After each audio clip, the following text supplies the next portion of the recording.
Kasee na guso show Adom TV ne to so de makoye nsam foforo mu osofo ya wo share road eso ye kwasi amoakwata ene wo se ne kure bi anim se Kumawu ekwan na won mo ye wa santemante mu no contractor na free so na wagya adwuma no ye empo wura amoakwata ese afekura no wode mfidi ahodo bi kura ba be ka ho wo gina so ye na adwuma dendenden oni Adom Kasee eto so abra osofo show me kwantempon so ebo apro no wani mashibedwani a owo Kumawu enesi ya wanim ene ko saa aprobo ya empanimfo wona so ye nso eka ho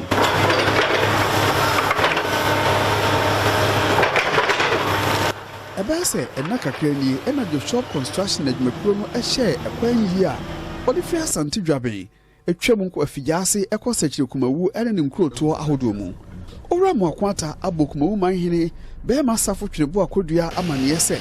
ono a oye osofo hwe akwantempon nsem so no sari adwosho bo adwumakuro no ye adwuma no nani agye ho yie papa. You have seen the massive work being done, in Kumawu itself, in all the major towns, which form part of the scope of work given to the contractor. You saw all the repairs and the media work being done and being undertaken by the constructor, right from grabbing through Efijase to Oyoko, Dadiase and Wono, to Kumawu here, to Bodomase, to Besoro and to Raso. And you saw the many machines, on the road and on site. Even many more are being added. The contractor has even increased the number of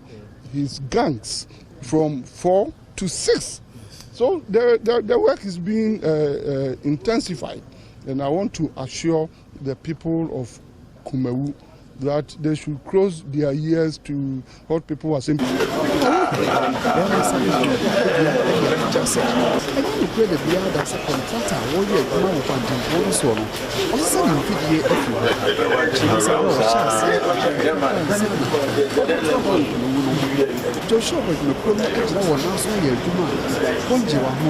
Mrs. Udiane say, contractor our site. Onko baby be masafo twebo akodua abo amane se impesu aso nkotuo nyina no anya akwan yi a your shop construction adwumakuro no eyi mu sade adia ene wo ho ato wo mu ohwe mia waye na utim se tese enwanwa anso ne beto aba ene o hyase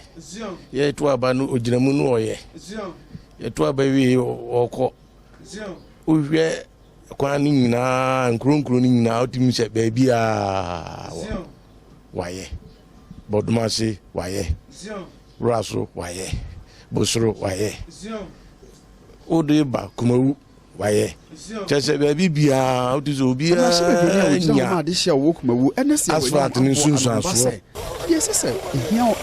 enese wanim abo ne manfo ano ho ba se yehia bia wo mpuntuo mu no obepre ade ama wo mu maba no ya metina ho enye hwehan ema aban no enjai akwan ayeye mende mani ade akire a me contractor dinsa wo so from time to time making sure say bibia ewo krata mu a eyese ye ma ye manfo no yeguso ayeye